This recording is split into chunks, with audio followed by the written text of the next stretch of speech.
Alors, imaginons un peu que j'ai plusieurs candidats et au final, il me reste le grand Tatiana, parce qu'aujourd'hui, elles ne seront pas des sœurs maintenant. Oui, tu te mets là. J'ai le grand Tatiana. Et puis, j'ai Durand Abigail. Amen. On les a rebaptisés. Mais le PDG que je suis, je n'ai besoin d'une seule personne. Donc, il n'y a qu'un seul poste à pourvoir. OK? Il me faudra départager le grand Tatiana et Durand Abigail. Qu'est-ce qui va faire que je puisse les départager? Certaines sociétés vont regarder l'âge, et ici on imagine que les deux ont le même âge. Et souvent, comme biologiquement, la petite sœur est souvent en concurrence avec la grande sœur, là on va imaginer que Tatiana a le même âge qu'Abigail. Elles ont le même âge. Et puis, elles ont le même nombre d'années d'expérience. Elles ont le même CV, le même travail. Elles ont fait les mêmes études. Alléluia.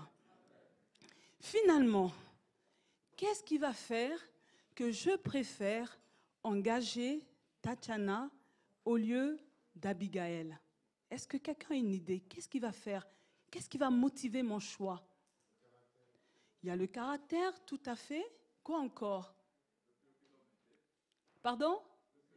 Oui, elles ont le même. Maintenant, imaginons que toutes les deux, elles ont le même caractère. Et, pardon? La motivation, tout à fait. Et vous voyez, au niveau de la motivation, j'ai Tatiana, fashion victime. Vous voyez, elle est habillée à la dernière mode. Et elle, finalement, au moment de l'entretien, elle me dit, je lui demande, quelle est ta motivation à venir rejoindre l'équipe? Elle me fait, ben vous voyez, j'habite chez papa et maman, ils s'occupent bien de moi, mais en fait, j'ai besoin d'argent parce que j'aime m'habiller, parce que j'aime partir en vacances, en voyage. C'est pour me faire plaisir. Et vous voyez, là, en fait, sa motivation est uniquement pécuniaire. OK? Et là, maintenant, je me tourne vers Abigail, parce que vous savez qu'on fait les entretiens, je ne prends pas les deux en même temps, hein, c'est chacune à son tour. Et elle, je lui demande, mademoiselle, pourquoi voulez-vous intégrer ma société? Et elle est en train de se vendre. Elle met en avant ses compétences. Elle me dit, vous savez, madame, si vous m'engagez, moi, je peux apporter un plus à l'entreprise parce que j'ai des connaissances particulières qui peuvent amener la société à un autre niveau. Amen. Et finalement, je me dis, tiens, ok, l'autre, fashion victime, ça plaît aux yeux hein, de voir dans l'entreprise une personne qui est toujours très bien habillée à la dernière mode. Mais moi, j'ai envie de faire du profit. Et je trouve que ce que me présente Abigail, les compétences qu'elle me vend, ce qu'elle me promet, m'attire plus. Et finalement, je l'engage. Alléluia. Merci les filles. Et on comprend ceci, bien-aimés, finalement, que ce qui vient de se passer, c'est la réalité dans le milieu séculier. Amen. Et on peut se poser la question, qu'en est-il dans notre milieu chrétien? Qu'est-ce qui va nous motiver à travailler pour le Seigneur dans le milieu chrétien? Déjà, bien-aimés, mettons-nous d'accord sur une chose. Dans le milieu chrétien, lorsque nous travaillons pour le Seigneur, c'est du bénévolat. Alléluia.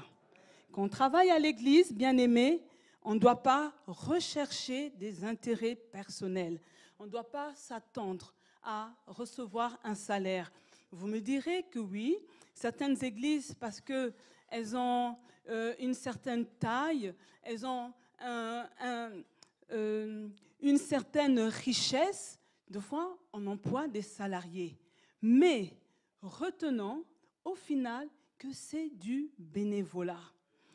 Maintenant, quand je suis à l'église et que travailler pour le Seigneur, c'est du bénévolat, je me pose la question de savoir qu'est-ce qui va finalement me motiver. Parce que finalement, s'il n'y a pas un salaire derrière, pourquoi moi, je vais payer le prix, travailler pour le Seigneur, venir blanchir les nuits, venir donner de mon temps, de mes jours de congé à l'église? Est-ce que vous êtes avec moi, bien-aimés?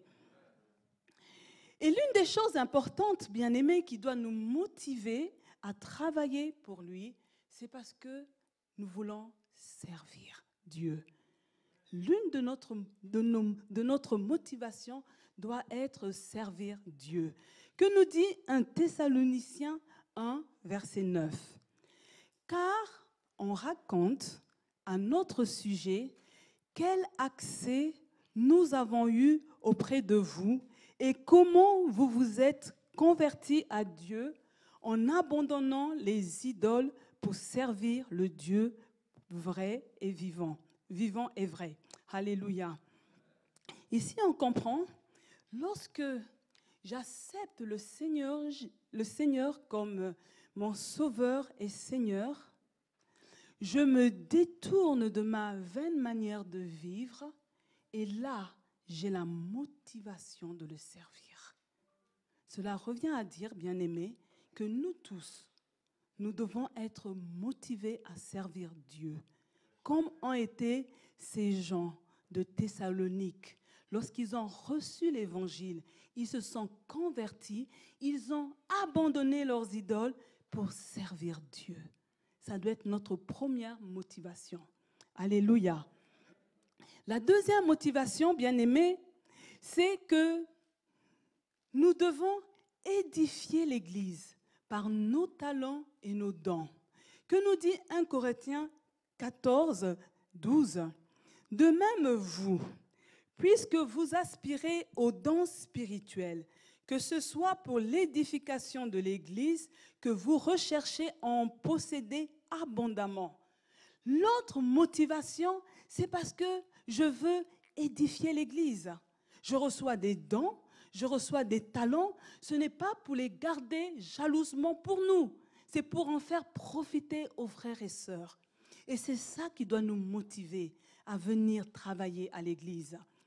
Et la troisième chose que je retiens, c'est que je suis motivée à travailler parce que je sais qu'un jour, nous recevrons la promesse d'un héritage, d'une récompense. Alléluia. Écoutez ce que nous dit Colossiens 3, 23 à 24. Tout ce que vous faites, faites-le de bon cœur, comme pour le Seigneur et non pour des hommes, sachant que vous recevrez du Seigneur l'héritage pour récompense. Servez Christ le Seigneur. Et là, bien-aimé, c'est clair. Parce que il arrive que les personnes ont difficile de pouvoir servir Dieu parce qu'ils ne le voient pas. Ils ont l'impression qu'ils sont en train de servir un homme, et en l'occurrence le bishop Adama.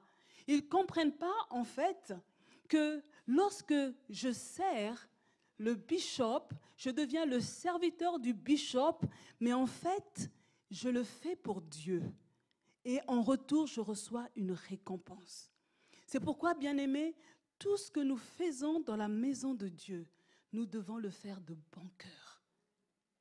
Nous ne devons pas voir l'homme, mais nous devons voir derrière l'homme, derrière le serviteur de Dieu, nous devons voir Dieu lui-même. Alléluia.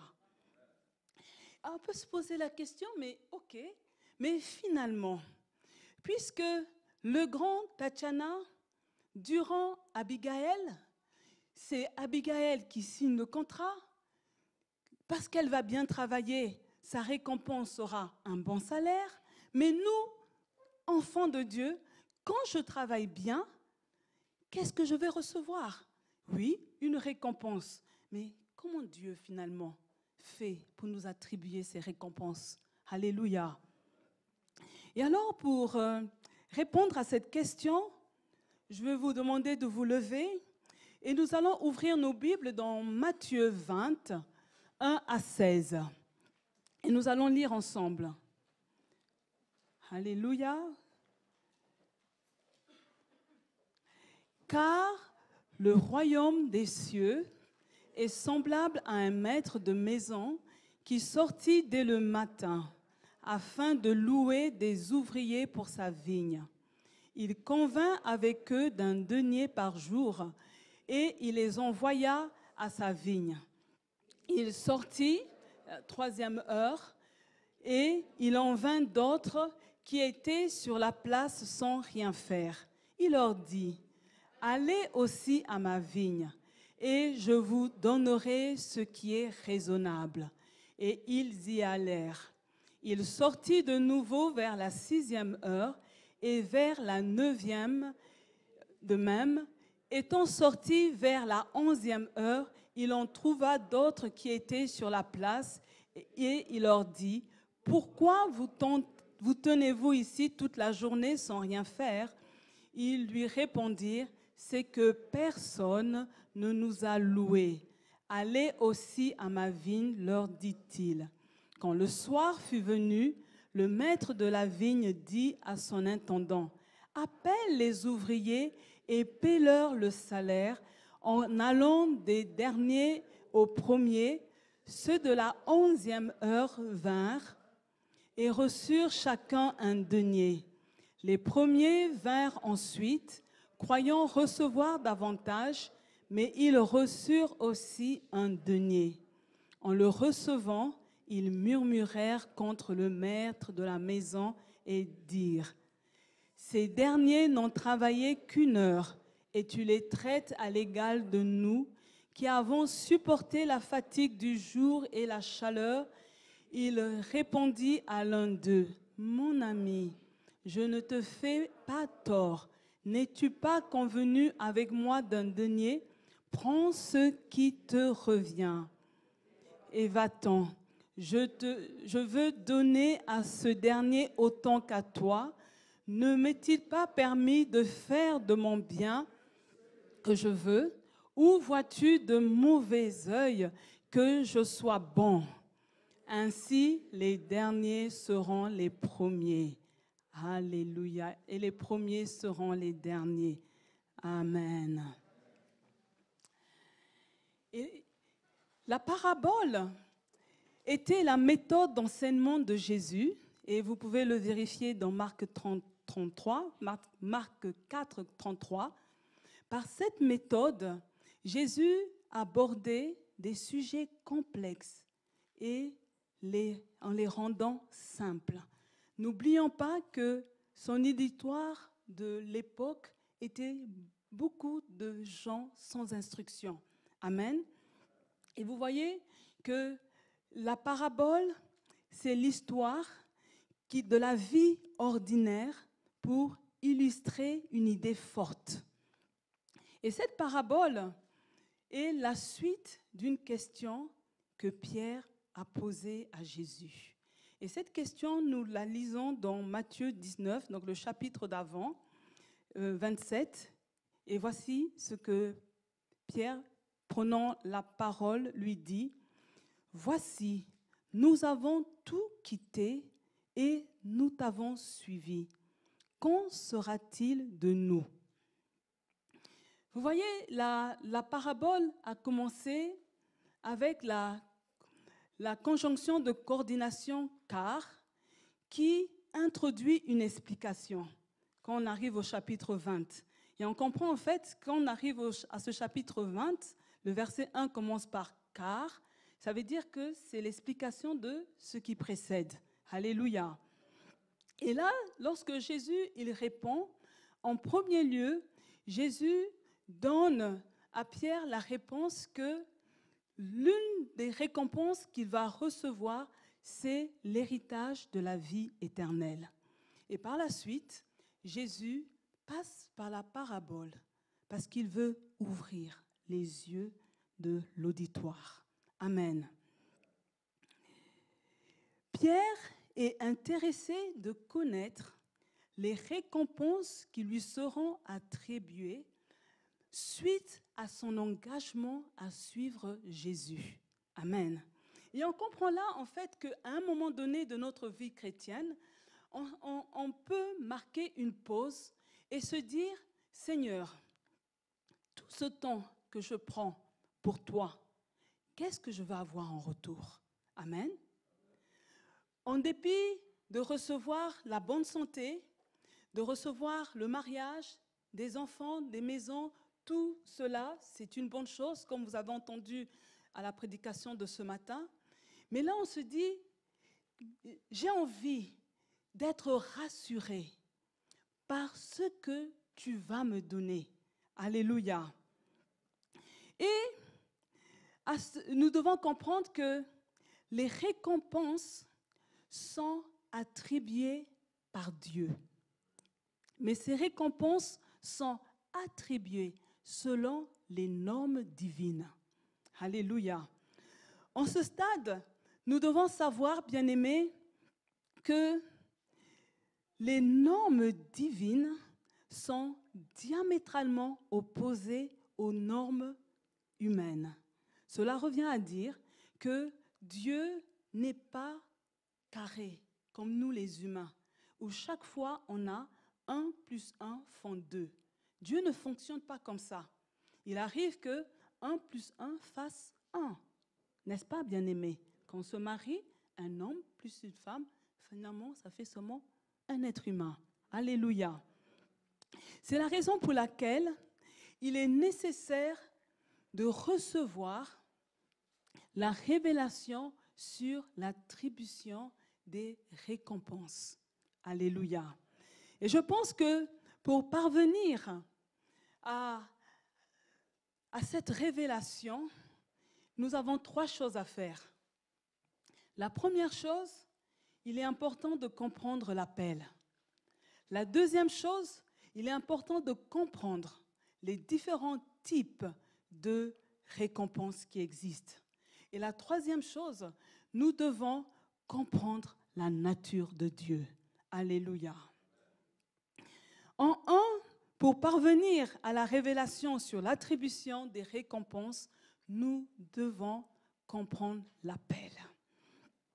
Et là, quand nous sommes dans Matthieu 20, il y a quelque chose de fort. Nous avons un maître qui sort le matin dans l'objectif de louer des ouvriers pour sa vigne. Tous les ouvriers sont loués au même moment. Alléluia. Ils sont répartis en 5 groupes et nous voyons que le lieu est défini, le travail est bien défini et dans le premier groupe, nous voyons que, vous voyez, la journée de travail doit terminer à 18 heures. C'est des personnes qu'on appelle à la première heure. Ces personnes, en fait, qu'on appelle à la première heure, pour comprendre avec notre système horaire d'aujourd'hui, c'est à 6 heures du matin. Et ces personnes effectuent 12 heures de travail. OK? Donc, groupe 1, 6 heures du matin, 12 heures de travail. Notons que, à cette époque, le salaire maximum était d'1 denier. C'est le salaire pour une journée de travail. La journée commence à 6 heures et termine à 18 heures. Nous avons ces personnes qui acceptent de travailler 12 heures pour un salaire de 1 denier. Nous comprenons, bien-aimés, que dans le premier groupe, et c'est important de le comprendre, le maître ne manifeste aucune largesse. Il respecte les normes salariales de l'époque. OK? Et là, les ouvriers ne peuvent même pas aller se plaindre à un syndicat parce que nous avons un maître qui est réglo. Les normes syndicales, c'est travailler 12 heures. On commence à 6 heures et on termine à 18 heures et je reçois un denier. Aucune largesse. C'est un maître qui est réglo. Il connaît la loi du travail et il la respecte. Notons que si parmi nous, il y a des personnes qui ont eu à travailler dans les vignes, moi, étant étudiante, je l'ai fait une fois et j'ai dit plus jamais, bien que on gagne bien, mais la nuit, vous rêvez des raisins et je vous assure, c'est terrible. Alors, on est engagés, nous tous, au même moment et on termine tous au même moment. Mais ici, nous avons un maître qui fait quelque chose quand même d'étonnant. C'est qu'il engage un premier groupe, mais après, il sort encore. Alléluia. Comprenons ceci, bien-aimés. Le maître ne gère pas une ASBL faisant du social. Il veut générer un bénéfice. Est-ce qu'on me comprend? Il faut que sa société marche. Ce n'est pas quelque chose pour rendre service. Vous voyez, vous ne trouverez pas dans le monde quelqu'un qui va engager des personnes incompétentes pour leurs beaux yeux, pour leur faire plaisir. Non, quand j'engage quelqu'un, je m'assure que la personne est compétente et que la personne va me rendre un travail dans lequel moi je serai content et la personne recevra son salaire. Alléluia. Mais voyez-vous, c'est que ce maître, il agit différemment. Il a un autre fonctionnement. Il sort à différentes heures. Il cherche des ouvriers qui se trouvent sur la place sans rien faire. Alléluia. Ce qui est fort dans cette histoire, c'est que ce maître a une obsession pour le travail. Pour lui, il n'est pas bon que l'on soit oisif. Alléluia. Il ne veut pas qu'il y ait des personnes qui sont dans la ville sans être en train de travailler. Il ne veut pas voir des hommes être là en train de se tourner les pouces. Alléluia. Le maître lance un appel au travail. Et cet après-midi, le Dieu de la Bible est en train de lancer un appel à une personne pour lui dire qu'il n'est pas bon que tu sois oisif dans l'église. Il n'est pas bon que tu sois là en train de chauffer les bancs. Il n'est pas bon que tu sois à l'église depuis un certain moment et que tu ne trouves rien à faire. Il y a un Dieu qui est en train de chercher une personne. Il est en train de t'appeler pour te dire, le moment est venu de travailler. Si c'est toi, tu peux dire Amen. Il faut arrêter de chauffer les chaises. Il faut travailler. L'appel pour travailler concerne les hommes et les femmes, concerne les jeunes et les vieux, concerne toutes les races. Écoutez-moi, bien-aimés, le travail n'est pas simplement pour les personnes de couleur. Le travail dans l'église est pour tout le monde, n'est-ce pas, Patricia? C'est pour tout le monde. Alléluia. Dieu a besoin de tout le monde. Il n'y a pas une ethnie qui doit être préférée dans l'église. Tout le monde doit travailler. Et cet après-midi, Dieu interpelle le cœur d'une personne pour lui dire, maintenant stop à l'oisiveté, tu dois te lever et te mettre au travail. Il y a une personne qui est jeune, qui est en train de se dire, voilà, moi je suis encore jeune, j'ai encore mon temps. Alléluia. À présent, je vis ma vie, j'ai encore le temps. Mais écoutez ce que dit Ecclésiaste.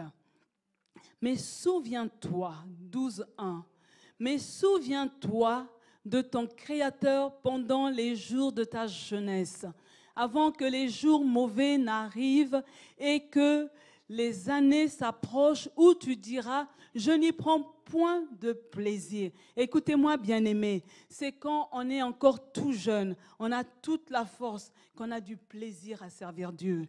qu'on a du plaisir, parce qu'on est fugueux, parce qu'on aime relever des défis. Alléluia. S'il y a un jeune dans cette salle, je suis en train de t'interpeller pour te dire que le Dieu de la Bible est en train de te dire, Morgane, le moment est venu de travailler. Alléluia. Oui, oui, tu peux regarder ailleurs, Morgane. Dieu t'appelle, tu dois travailler. Alléluia.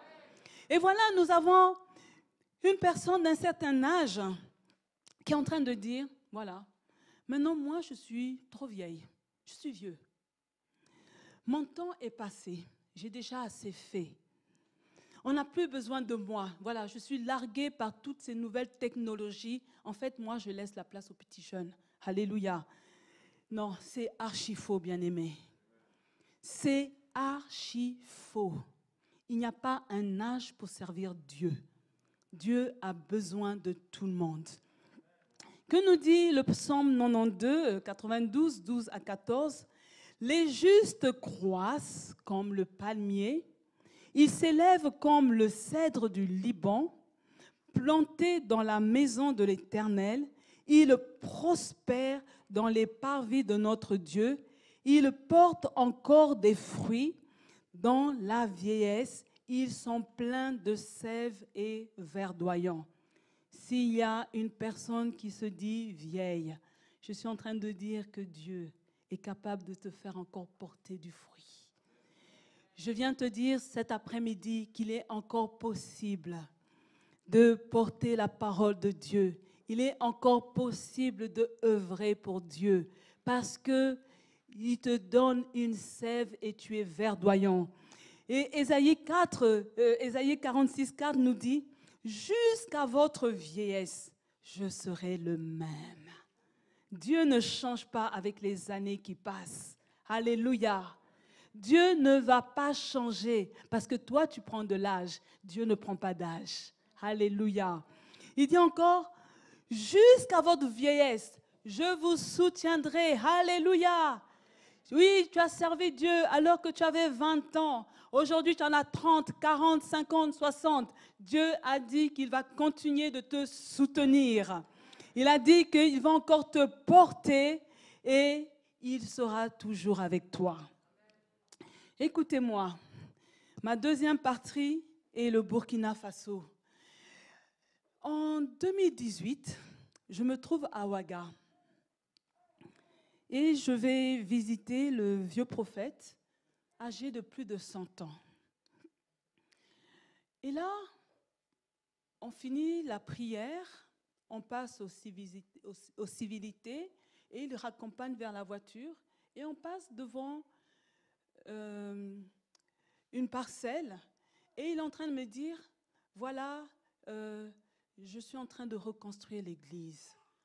Vous savez, dans mon cœur, je me suis dit, ces Burkinabés abusent. Mais il a 100 ans. Hein? Qu'est-ce qu'il veut montrer? Et je n'articule rien, mais il comprend que je suis assez désabusée, quoi. Et il est en train de m'expliquer, il dit que voilà, l'église était en terre battue et j'ai économisé et j'ai dit à Dieu que je vais construire une belle église en dur, avec des tôles. Et le chantier avait bien avancé. Et il y a, en 2019, je n'ai pas pu me rendre et je demande au pasteur Richard, alors, le vieux prophète et son église, il dit l'église est terminée, elle a été inaugurée et il prêche dedans. Et j'ai dit, mais nous autres, Afrique centrale, il n'y a personne. Parce qu'on va se dire, mon temps est déjà passé. 100 ans, je laisse la place aux autres. Non seulement il était en train de construire l'église, mais il construisait aussi une autre maison pour lui. J'ai dit, mais comment, à cet âge-là, il a encore l'espérance de faire quelque chose de bon pour Dieu? Il a encore des projets. Parce qu'il y a certains, lorsqu'ils atteignent un certain âge, ils cessent de rêver. Ils cessent de former des projets. Ils pensent que maintenant, on doit attendre simplement la mort. On regarde les enfants, les petits-enfants, et puis voilà. Non. Dieu t'interpelle. pour dire que à tout âge, tu peux répondre à l'appel. Je veux déclarer cet après-midi, pour une personne qui se considère vieille, que Dieu renouvelle tes forces. Que Dieu te donne de l'énergie. Je suis en train de dire à une personne qui dit que voilà, maintenant je suis vieille, je ne corresponds plus aux standards, que Dieu renouvelle ta jeunesse et que Dieu te fasse porter du fruit dans ta vieillesse au nom de Jésus. Alléluia. Dieu est vivant. Écoutez, bien-aimés, arrêtez de penser que vous ne servez à rien à l'Église. Alléluia.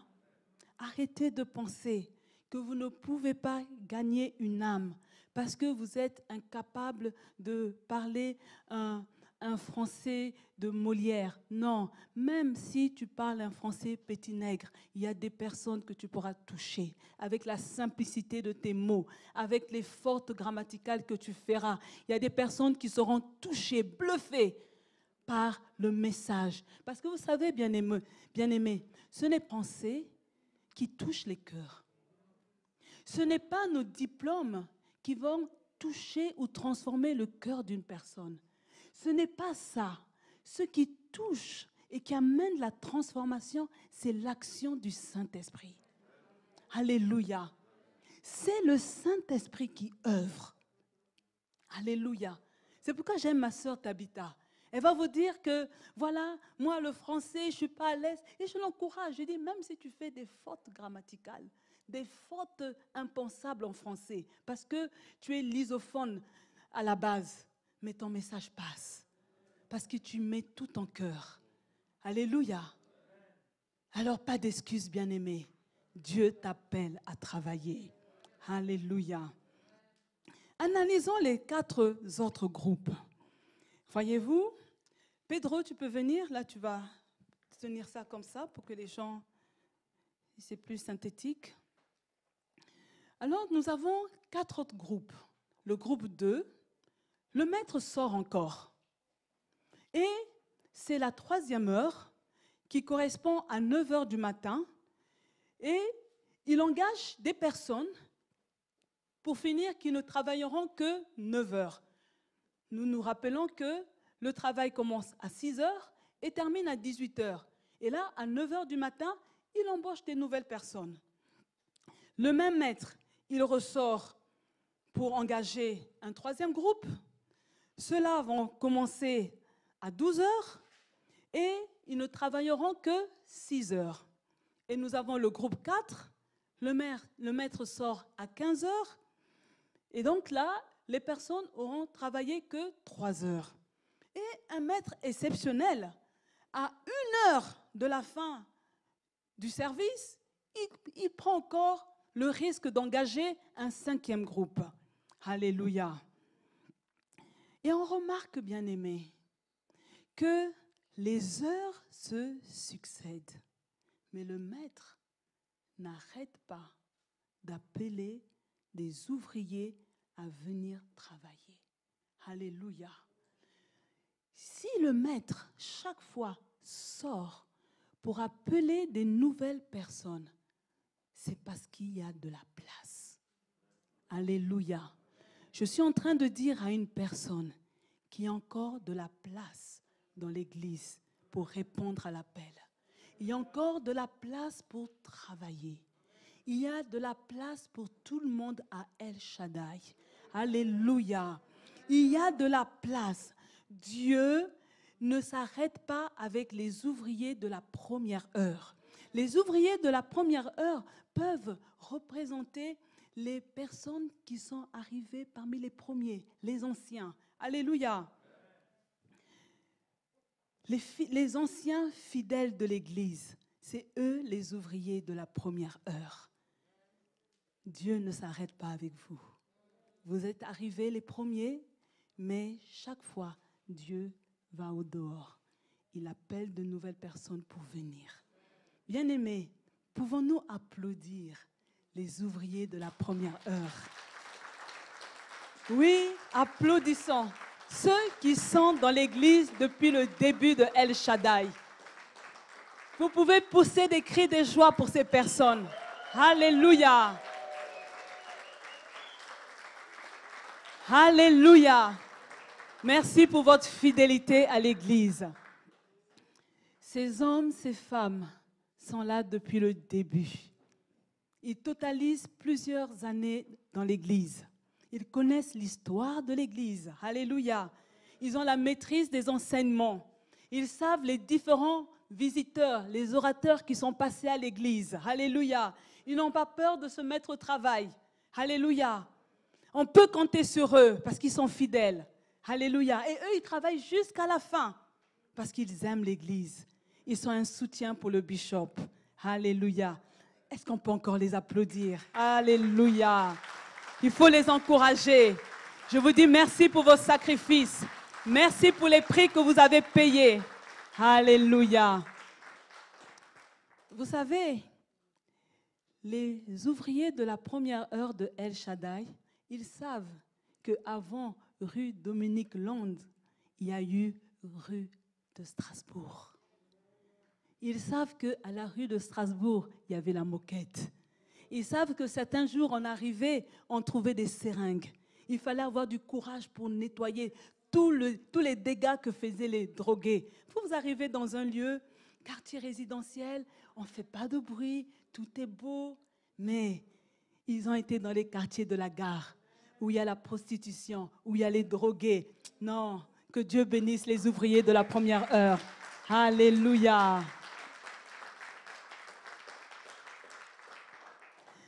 Ce qui est encore plus formidable, c'est que les ouvriers de la première heure acceptent les nouveaux arrivants. Alléluia. Vous voyez même que dans la parabole, lorsque le maître va sortir pour chaque fois appeler les gens, les ouvriers de la première heure, ils ne réagissent pas. Et c'est comme ça dans l'église. Quand il y a les nouvelles personnes, les ouvriers de la première heure, ils sont contents. Parce que c'est une bénédiction. Nous acceptons que Dieu est à l'œuvre. Alléluia. Bien-aimés, c'est Dieu qui appelle chacun à l'heure que lui choisit. C'est Dieu qui positionne chacun dans le ministère. Alléluia. Maintenant, vous, ouvriers de la première heure, écoutez-moi cet après-midi. N'affichez pas une attitude hostile qui va pousser les nouveaux vers la sortie. Je suis en train de dire à un ouvrier de la première heure de ne pas empêcher les nouvelles personnes à répondre à l'appel de Dieu. Alléluia. Je suis en train de dire à un ouvrier de la première heure d'accepter de créer de l'espace pour le nouveau arrivant. Alléluia. Comprenez-moi, bien-aimés. Vous savez, au début de l'Église, parce qu'il y a un manque de ressources humaines, nous avons des frères et des sœurs qui se retrouvent au four et au moulin, à travailler à différents postes, parce qu'il y a un manque de ressources humaines. Mais ce qui se passe, parce que lorsque nous prions, le Dieu de la Bible entend notre prière. C'est lui qui va au dehors pour chercher les personnes pour les amener. Lorsque j'étais jeune fille, l'église dans laquelle j'étais, il y avait un groupe de femmes. Mais à cette époque, il n'y avait pas une femme compétente pour enseigner, pour prendre en charge les femmes. Et moi, dans ma jeunesse, beaucoup plus jeune que Tatiana, non mariée, sans enfant, c'est moi qui étais la responsable des groupes de femmes. Mais à un moment donné, Dieu a amené la personne qualifiée. Et j'ai cédé la place. Un autre exemple bien-aimé. Quand on commençait la louange, il n'y avait pas de personne qualifiés qui avaient la capacité de la maîtrise du solfège. Il n'y avait pas même de musiciens. La musique, c'était taper les mains. Et vous avez des personnes qui chantaient avec tout leur cœur, avec toute leur âme, mais en dégamant. Mais vous savez quoi? La grâce de Dieu se répandait. L'onction de Dieu se manifestait. Il y avait des guérisons. Pourquoi? Parce que les gens étaient tellement sincères. Ils étaient tellement vrais. Mais à un moment donné, bien-aimés, parce que c'est Dieu qui nous fait sortir de la médiocrité pour nous amener dans l'excellence. Il entend nos prières. Il sort. Il va chercher la personne qui a la maîtrise du solfège, qui a la voix angélique pour l'amener dans l'église. Mais maintenant, quelque chose doit se faire. Et c'est là où se trouve tout le problème. Je suis en train de dire à une personne d'arrêter de s'accrocher à un poste, d'arrêter de s'accrocher à une position. Toute grâce excellente vient d'en haut, du Père des Lumières, chez lequel il n'y a ni changement ni ombre de variation. Écoutez-moi, bien-aimés, si Dieu t'a donné réellement cet appel, pour rester dans l'exemple du chantre, ce qui va se passer, lorsque la personne compétente vient, il doit avoir un travail en commun pour que sa compétence te soit transférée. Mais si tu restes là accroché pour dire c'est moi, même en dégamant, la gloire de Dieu descend, nous resterons dans la médiocrité. Parce que nous prions pour l'excellence. L'excellence doit nous ouvrir les yeux de la maturité. Savoir quelles sont mes compétences, mais aussi quelles sont mes limites. Et reconnaître la grâce que Dieu a mis en l'autre. Alléluia. Et cela va amener le changement. Dieu ne travaille pas seulement avec les aînés de la foi, mais Dieu travaille aussi avec les jeunes. Si Dieu t'a appelé, il ne va pas s'arrêter à toi. On n'est pas dans une logique où, après moi, le déluge. Non. De la même manière que Dieu est allé au dehors pour t'attirer ici, il continue sans cesse, à chaque heure, de sortir pour aller chercher d'autres personnes. Alléluia. Il continue de le faire parce que l'Église doit croître. Parce que lorsque nous prions, Dieu entend. Nous demandons à Dieu l'excellence. Mais l'excellence, si toi, tu ne comprends pas pour acquérir cette excellence, tu dois repartir sur le banc de l'école. Dieu ira prendre la personne dehors qui a déjà cette compétence. Alléluia. Dieu continue de lancer l'appel à venir travailler. Mais vous aussi, nouveaux arrivants, vous qui êtes arrivés après les ouvriers de la première heure, soyez humbles. Alléluia. Apprenez à valoriser vos prédécesseurs. Je suis en train de dire à un nouveau de ne pas rire des lacunes des aînés. Je suis en train de demander à un nouveau d'apprécier les ouvriers de la première heure. Éviter les tensions inutiles. Alléluia. Quand j'étais étudiante, on a un prof qui nous avait mis, il avait créé de manière aléatoire des groupes de 2. Et je me suis retrouvée avec une personne beaucoup plus âgée que moi et têtue. Un garçon. Et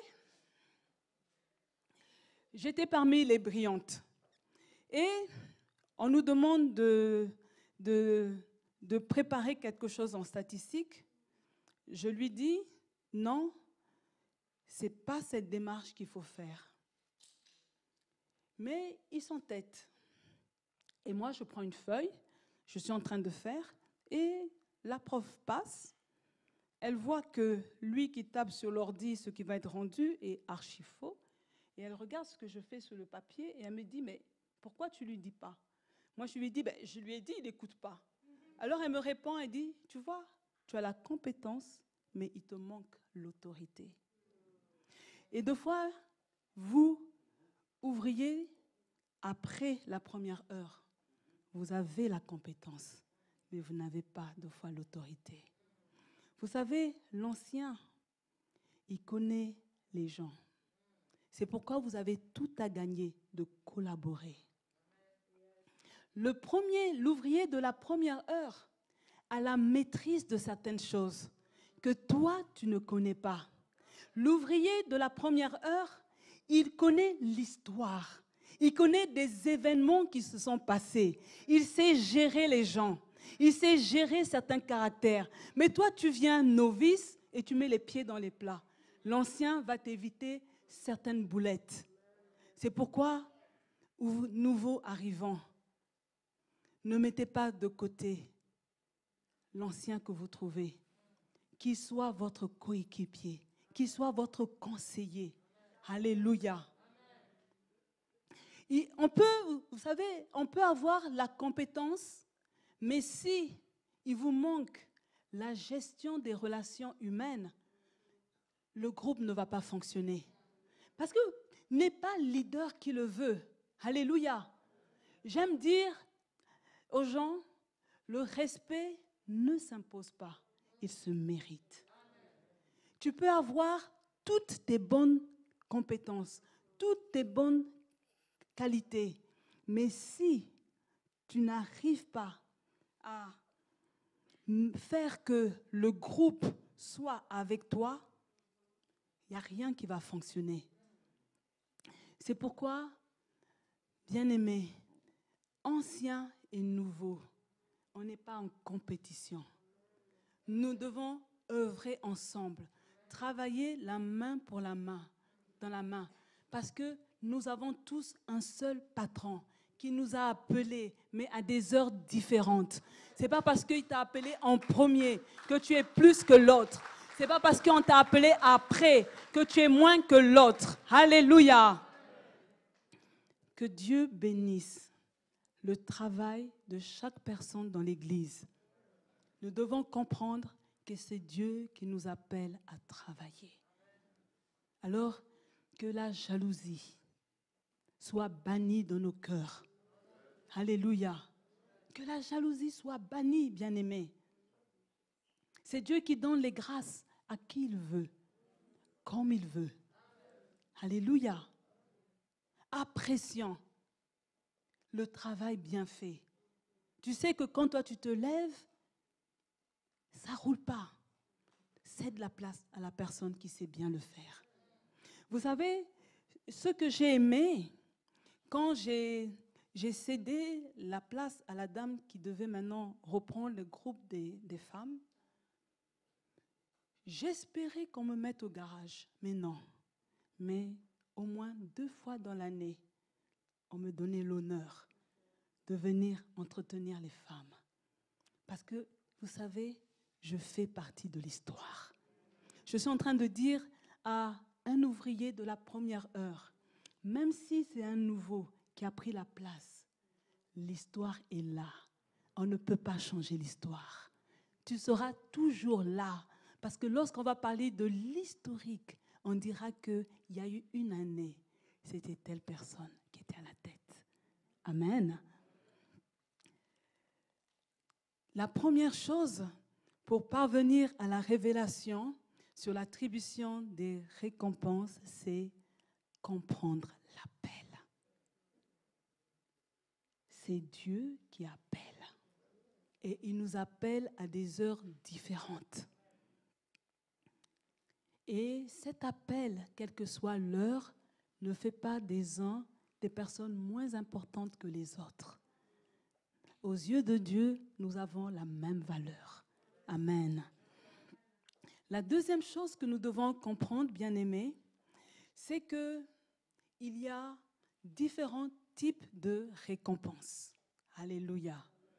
Et j'étais vraiment contente jeudi quand j'ai entendu qu'on a parlé des couronnes, hier dans l'échange aussi de la bénédiction nuptiale, on a parlé des récompenses de couronnes, ce matin encore, et j'ai dit vraiment, Dieu veut vraiment que le peuple de Dieu comprenne les différents types de couronnes. Alléluia.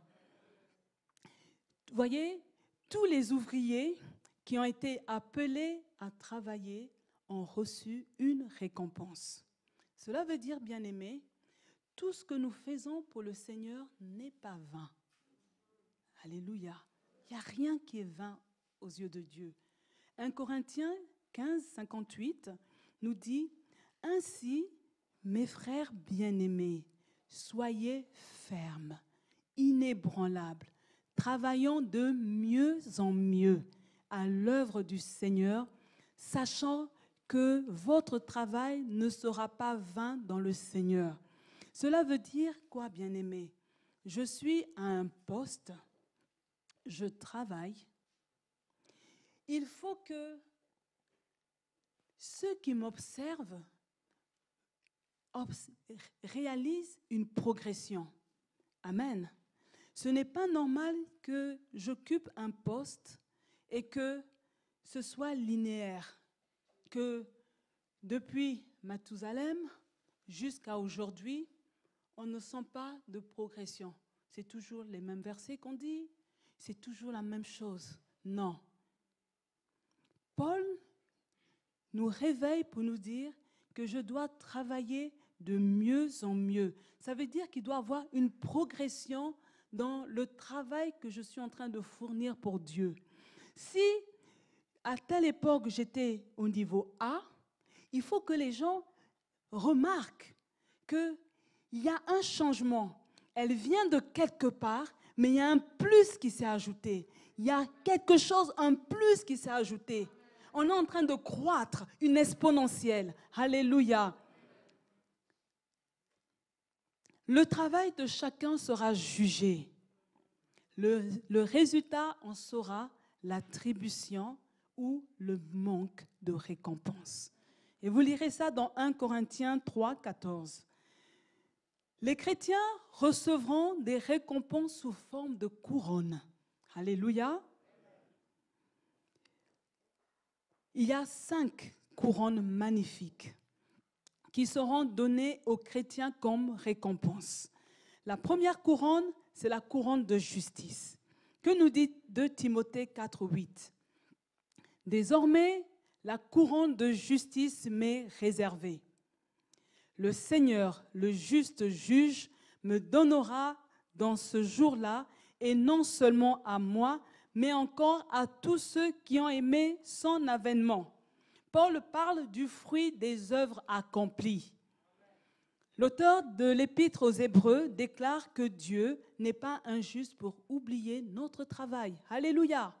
Écoutez-moi, bien-aimés, lorsqu'on travaille dans l'Église, même si vous avez le sentiment que personne remarque le travail que vous faites, vous les anciens, vous avez le sentiment que maintenant, le bishop est plus concentré sur les nouvelles personnes.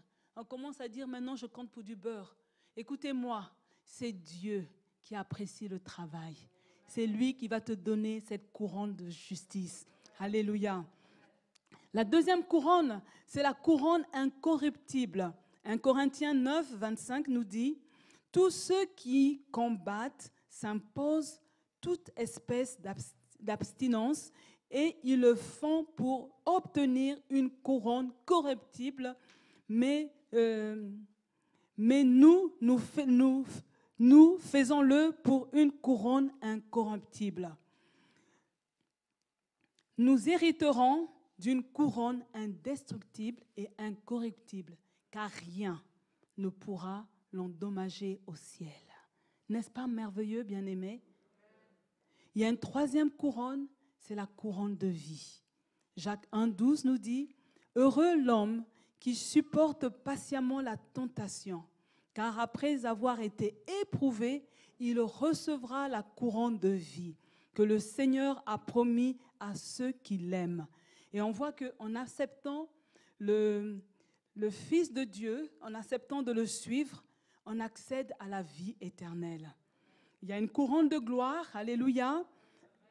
1 Pierre 5,4 nous dit « Et lorsque le souverain pasteur paraîtra, vous obtiendrez la couronne incorruptible de gloire. » La gloire est la marque céleste et c'est l'atmosphère qui règne dans la demeure de Dieu. Alléluia. N'est-il pas merveilleux de savoir que nous allons régner éternellement dans une atmosphère de gloire? Et la 5e couronne, c'est la couronne de joie. Apocalypse 21,4 nous dit « Il essuiera toutes larmes de nos yeux, et la mort ne sera plus. Il n'y aura plus ni deuil, ni cri, ni douleur, car les premières choses auront disparu. » C'est la fin des pleurs, c'est la fin des chagrins, des cris. On va recevoir la couronne de joie. Le ciel est un lieu de joie. C'est pourquoi c'est pour la joie que Dieu a créé l'homme. Alléluia. Tu es créé parce que tu fais la joie de Dieu. N'oublions pas que Dieu va chacun nous couronner. Alléluia. C'est pourquoi Paul a fait une recommandation. Tout comme Paul, nous courons vers un but pour obtenir la couronne céleste. Rien ne doit nous détourner de cette course. Alléluia. Il y a une couronne en récompense. Et elle est pour toi. Elle n'est pas simplement pour ton voisin, mais elle est pour toi. Alléluia. Alors j'ai dit que pour parvenir à la révélation sur l'attribution des récompenses, nous devons comprendre l'appel, nous devons comprendre les différents types de récompenses, mais nous devons également, bien-aimés, comprendre la nature de Dieu. Alléluia. Voyez-vous ce qui se passe, bien-aimés? On revient dans Matthieu 20. Les ouvriers de la première heure murmurent contre le maître. Ils ont une mauvaise compréhension du fonctionnement du maître. Les ouvriers de la première heure, ils font quelque chose. Ils font l'erreur de se comparer. Est-ce que c'est nouveau? Malheureusement, ce système de se comparer est toujours d'actualité.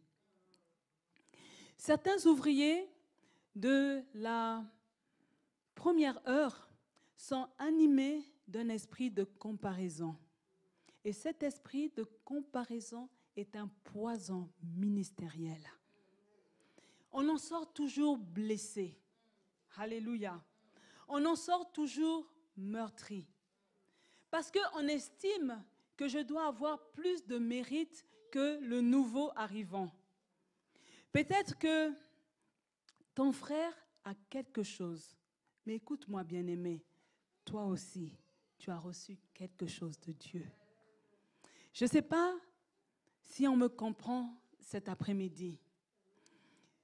Quand on se compare avec le voisin, on oublie ce qu'on a. Alléluia. Quand je suis dans la comparaison avec mon frère, j'oublie les grâces que Dieu a déposées en moi. Parce que se comparer est un poison.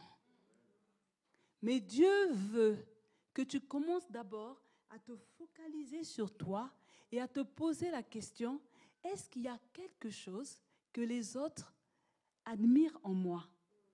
Est-ce qu'il y a quelque chose que les autres voient de bon en moi? Écoutez-moi, bien-aimés. On dit souvent que la femme la plus laide donnera ce qu'elle a. En quelque sorte, c'est que l'individu va donner ce qu'il a. Alléluia. Vous prenez la personne la plus méchante, mais quand vous creusez, vous allez quand même trouver quelque chose, une bonne chose à dire sur quelqu'un. Alléluia. Même, vous voyez, pourquoi au tribunal, il y a un jury, on cherche des gens à témoins, à décharge, pour venir dire, ok, c'est un meurtrier, mais je peux aussi dire une bonne chose sur cette personne. Alléluia. Et je veux que tu saches aujourd'hui que là où tu es, Dieu a mis en toi de bonnes choses. Il y a quelque chose de bon en toi. Il y a un bon dépôt. Alléluia.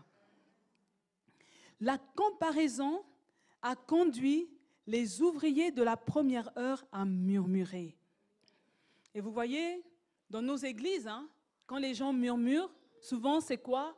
C'est, voilà, le pasteur nous néglige depuis qu'il y a telle personne qui est arrivée à l'église. Le pasteur ne s'occupe plus de nous. Il a les yeux seulement sur ces nouvelles personnes-là. Nous, pourtant, on est là depuis le début. On l'a soutenu. Mais maintenant, là, c'est seulement les nouvelles personnes. Alléluia. Et vous voyez, l'esprit de comparaison nous amène dans la frustration. Mais revenons dans Matthieu 20. Finalement, bien-aimés, les ouvriers de la première heure, ils étaient frustrés pour rien. Pourquoi? Ce n'est pas eux qui ont engagé les autres ouvriers.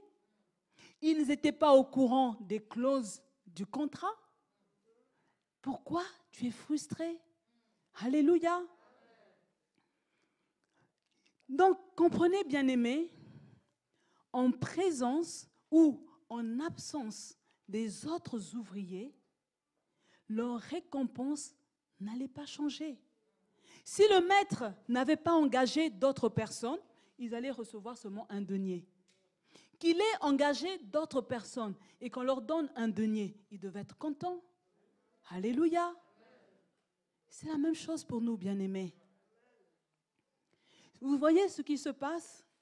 On voit dans nos églises que nous avons les ouvriers de la première heure. Ils sont frustrés lorsqu'ils voient les nouveaux rapidement bénis. Parce qu'ils estiment qu'eux, ils sont là avant. C'était à eux les bonnes bénédictions. Ils sont frustrés lorsqu'ils voient les nouvelles personnes avoir de la visibilité, être mis en avant. Parce qu'ils disent, nous on est là depuis, on ne nous a jamais donné le micro, on ne passe même pas devant. Mais mon ami, étudie, forme-toi, alléluia. Il y a les cours bibliques, tu ne veux rien faire. Alléluia.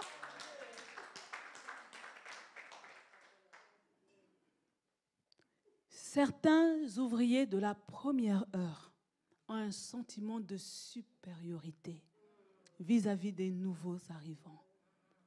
Ils pensent que les nouveaux doivent passer après, en rendez-vous chez le pasteur.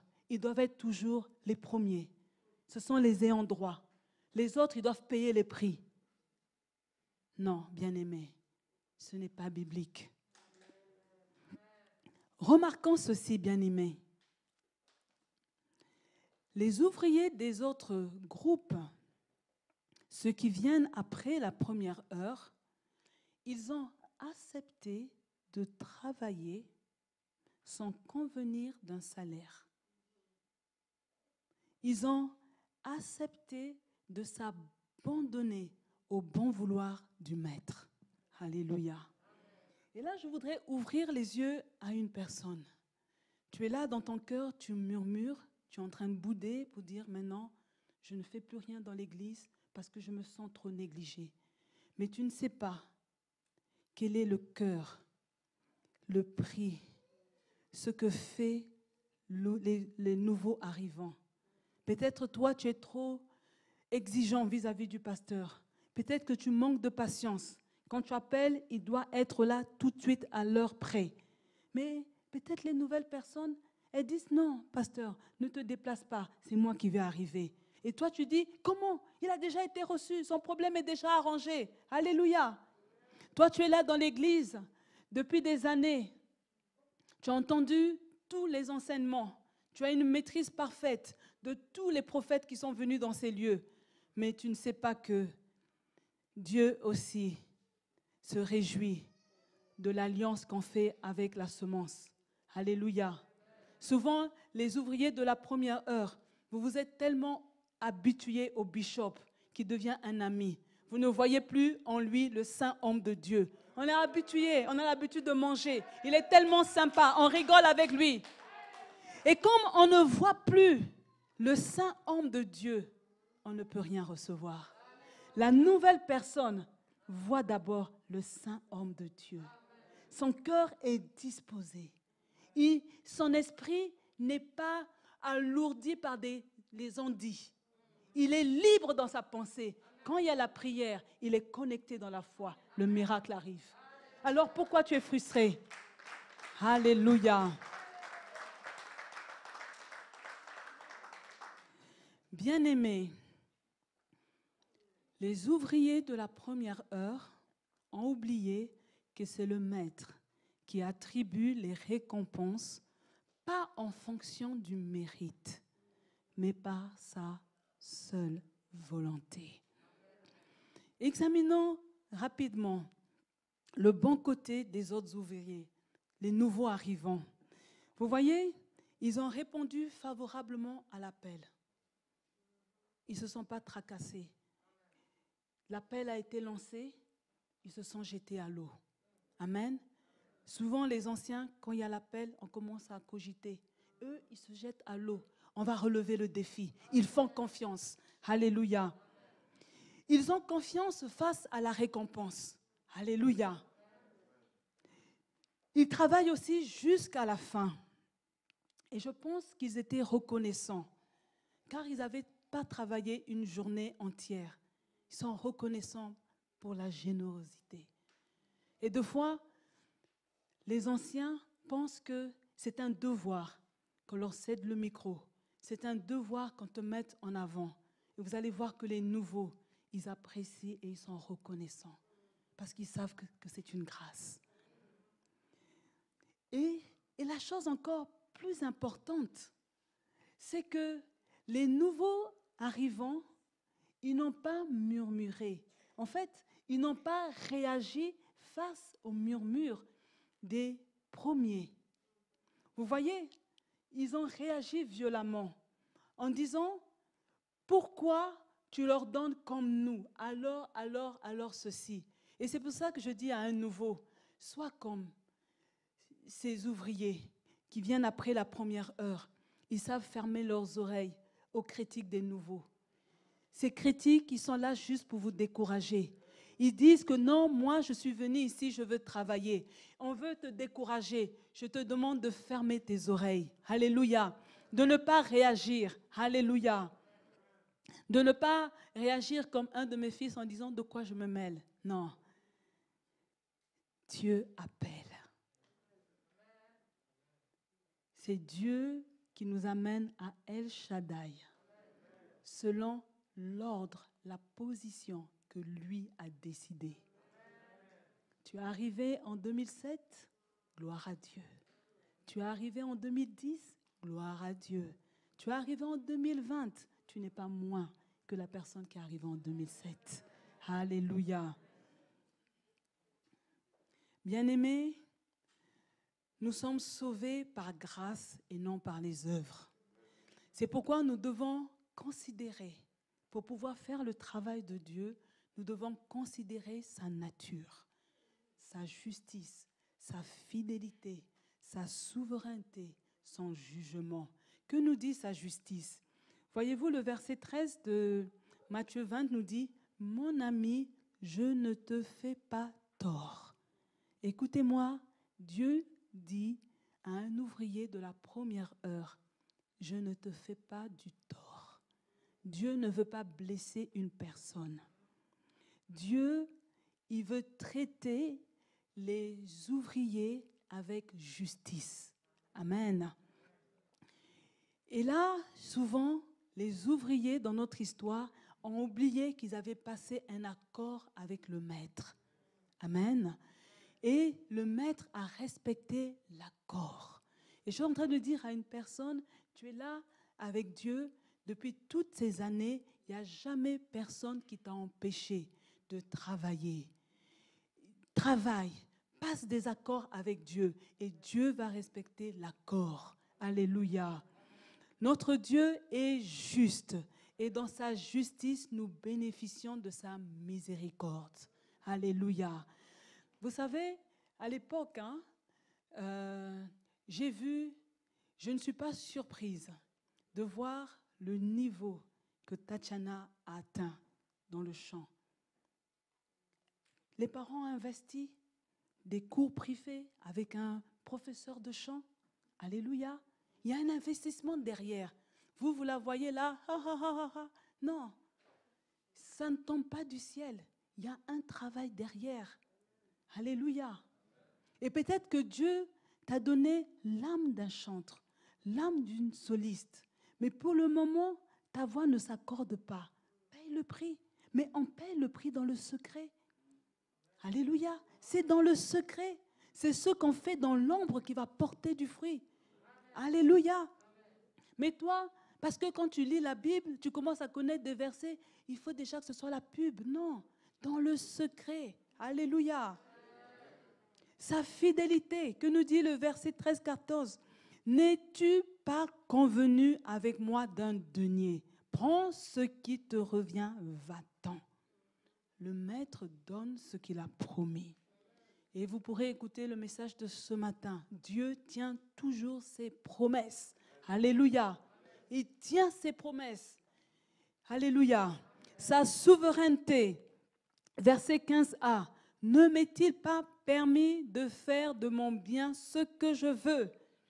Et là, on doit comprendre ceci, bien-aimé, c'est que le maître a le droit de disposer de son bien comme il veut. Dieu peut faire ce qu'il veut, avec qui il veut, quand il veut, comme il veut. Et en cette fin d'année 2020, il faut que ce soit clair dans notre esprit. Dieu est souverain. Il fait ce qu'il veut, avec qui il veut, comme il veut, quand il veut. Dieu peut permettre qu'une ancienne prostituée se convertisse et que rapidement, elle soit apte d'apporter la parole de Dieu. Qui sommes-nous pour donner un jugement? Alléluia. Dieu appelle qui il veut à son service. Alléluia.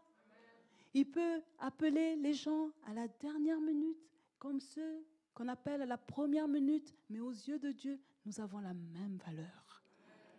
Son jugement, le verset 15b nous dit, « Où vois-tu de mauvais œil que je sois bon ?» Et là, en fait, dans l'histoire, le maître est indigné par l'attitude des ouvriers de la première heure. On n'a pas le droit, bien-aimé, de remettre en question le jugement de Dieu. Dieu est bon envers nous tous. Alléluia. Il faut qu'on quitte cette mentalité où on a le sentiment que c'est seulement moi qui suis l'enfant de Dieu et l'autre, en fait, c'est un enfant du diable. Nous avons tous un même Père qui est Dieu et il est bon. Amen. Si tu estimes qu'il est normal que Dieu te fasse du bien, tu dois aussi accepter que Dieu fasse du bien à Lily. Alléluia. Mais aujourd'hui, dans nos églises, qu'est-ce qui se passe?